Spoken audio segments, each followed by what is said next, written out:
Welcome everyone to my most underrated movies out there. This is going to be the list of my favorite movies that are so underrated for whatever reason they stand for, and they get so much hate, which is unnecessary, but I love them.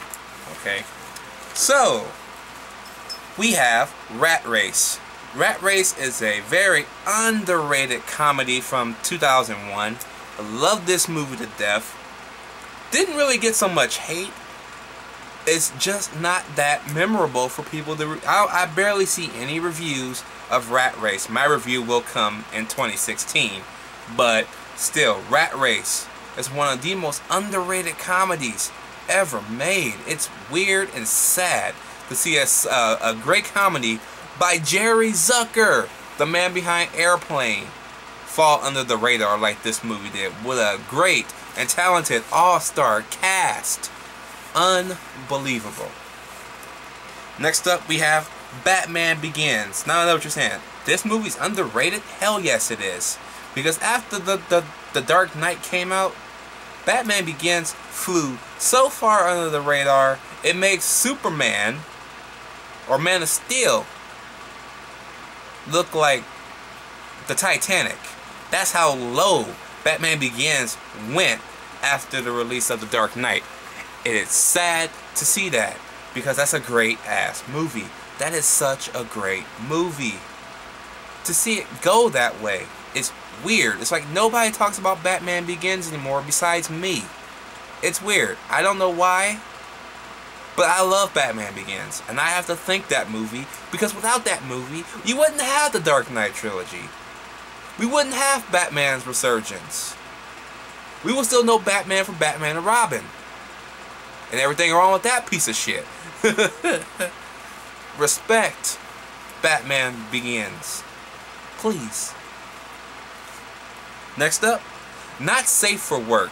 This is a horror thriller / comedy that was supposed to be released in theaters back in 2012 when we went to the screening for this, but was not released until 2014, and it was only for direct to video.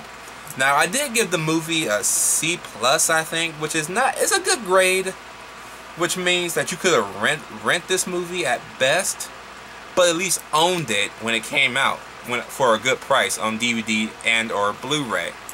Okay, it's not one you don't have to go out and buy. A C+ is basically buy it on DVD or Blu-ray or rent it type grade. That's what I mean by that.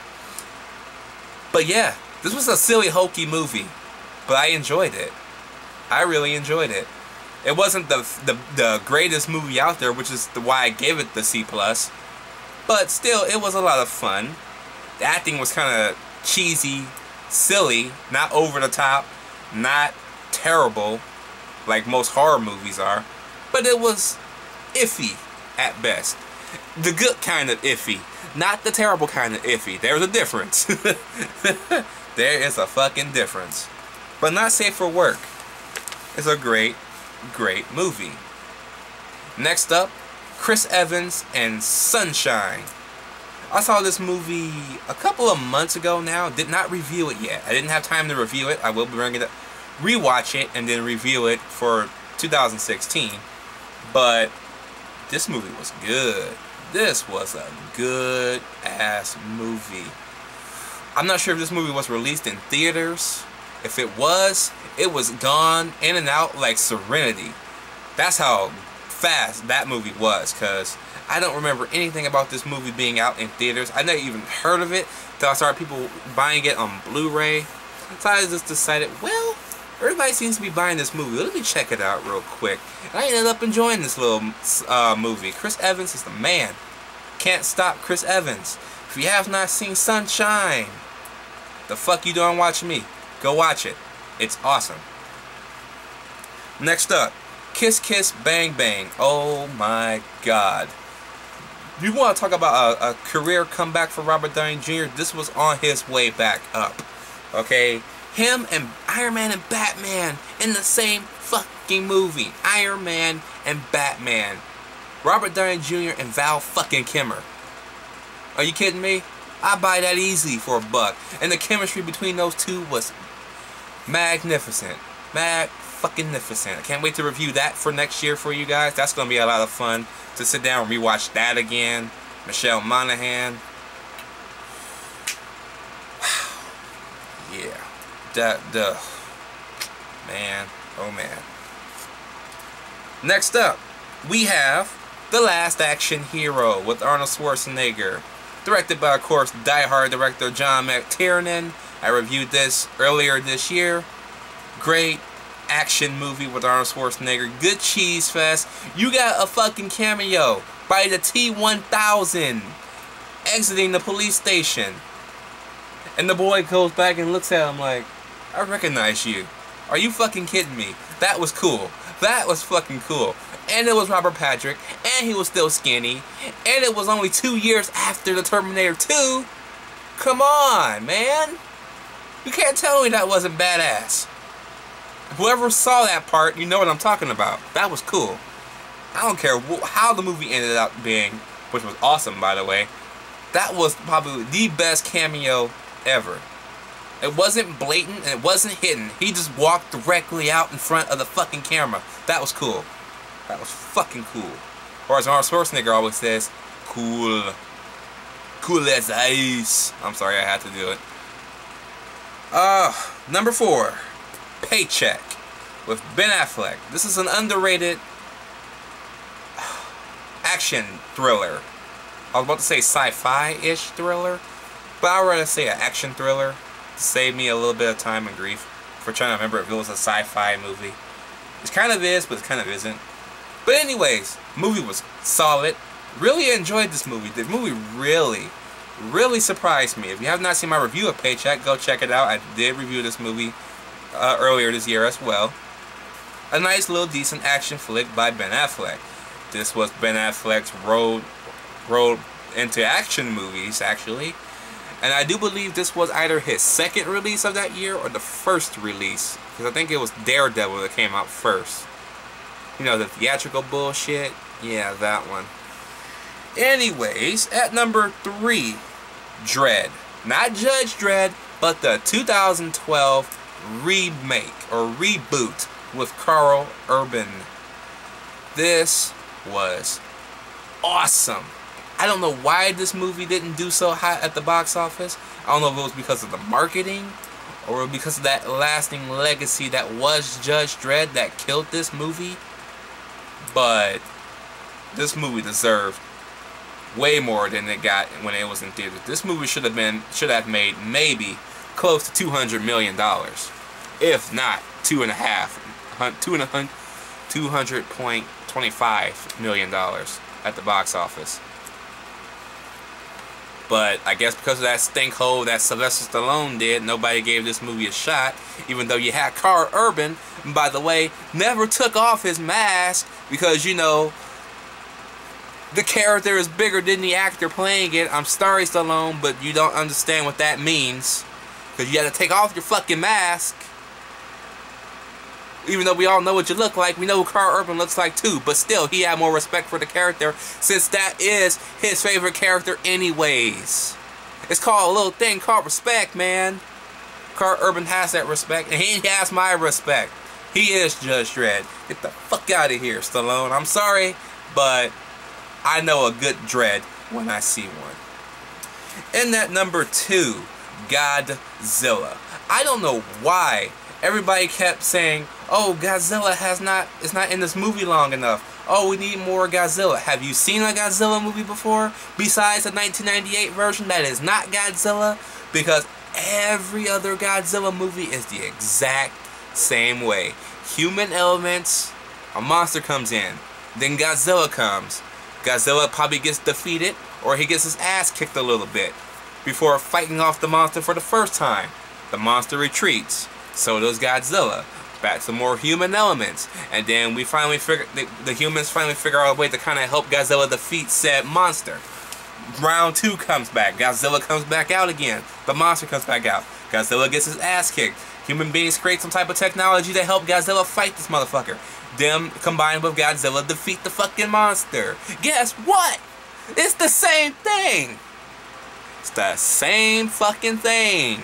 Aaron Taylor Johnson had to get inside these Marines, basically, the Army, because he's part of the Army anyways. So he wanted to join them to help fight these, basically, 3 monsters, basically. And when they discover that Godzilla is the good guy, guess what? They launch a plan to help him. Not really kill him. They tried to kill all 3 of them at the same time. I don't really take it, oh, they're trying to kill Godzilla too. They're trying to kill all 3 of them.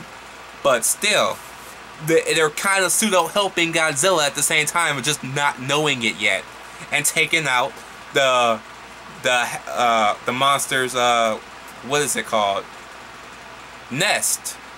So the babies can't get out. Which, basically, the monsters themselves are pieces of Godzilla anyways. If you've seen the special features to the Blu-ray, you know exactly what I'm talking about. Watch my Godzilla Blue review. When I reviewed the Blu-ray, I explained this and that as well. So, yeah. Godzilla, everybody threw a big old hissy fit because Bryan Cranston wasn't in there long enough. If you paid attention to the credits, Bryan Cranston is listed as and Bryan Cranston. When you have an and next to your name, 2 things are going to happen. You're not in the movie long enough, you get your point across and you leave, or you die. Guess which one he had? Die. Death. He had the death. So, yeah. And that #1 for the most underrated movie ever. Robocop. Yeah, that's right. The 2014 remake of Robocop. This movie got so much hate. It is ridiculous. You want to know why the only reason why I didn't really like Joe Kinnaman for the first time before I started watching everything he was in? It's because of what he said about Peter Weller. That didn't sit well with me. But when I made that video about him bitching about Peter Weller's performance, I said, if he does a good job, I will call that out in my review. Guess what happened? He did a good job. He did what he was told. He made the movie they were trying to make, and it was good to decent. It wasn't great. I gave it the same score as I gave the first Robocop. The first Robocop is a great movie. It's not an awesome movie, but it was a great movie. I got so much backlash from that review, it's funny. But I take criticism and I turn it into positives. I'll be like, oh, thank you for your comment. Because you did take time to watch the fucking video, and you had to leave a comment on it, because you had to feel obligated to do so, even though you didn't have to. You could have just said, okay, he didn't like the movie. Probably thumbs down the video if you're one of those people, and then leave. But no, you gotta leave bullshit remarks on people's videos because you feel obligated to. But it doesn't faze me no more. No! Because I get laid by a woman every night, and my lady tells me the same thing I'm telling you. Why bother? I'm not. I just take it as a hard criticism, and I block your dumbasses. But man, Robocop got shitted on mainly because it was a remake, because he barely looked like what Robocop was supposed to look like, even though he did at the beginning of the movie, but they kind of changed it, but brought it back at the very end of the movie, which was kind of cool. So if they ever somehow get around to a Robocop 2, he's gonna look like what the original Robocop looked like, especially the suit he had on at the very beginning of this movie. Okay? Granted, the hand was kind of useless, so I don't really know why they had to have the hand. That's one little flaw I don't mind pointing out, because his hand was a hand on a stick. Literally, his hand is on a stick. So that was kind of useless. So I don't know why they had his human hand in there. That's the one thing that I didn't like. Other than that, I was fine with Robocop 2014. I liked the fact that he had a bike. It was about time they brought his bike back, because originally it was going to be a Mustang for his cop car, But I'm glad they had the bike. I want to see Robocop on a bike again, and we got him on a bike again. So that was cool. Okay, especially if the bike was retrofitted for him anyways. So, yeah. I don't care about the PG-13 aspect of it, because all they gotta do is make an unrated version. Nothing is ever censored. But they didn't do that because they wanted to make a movie that they wanted to make. So there is no unrated version. It's just the version they shot, edited, and put out. People somehow still complains about that. Deal with it. It happened. It's not terrible. It's extremely underrated. And sometimes you need to remake a certain movie, because to tell you the truth, Robocop was a movie that should have been remade long ago. After all the movies we gotten, so he was long overdue.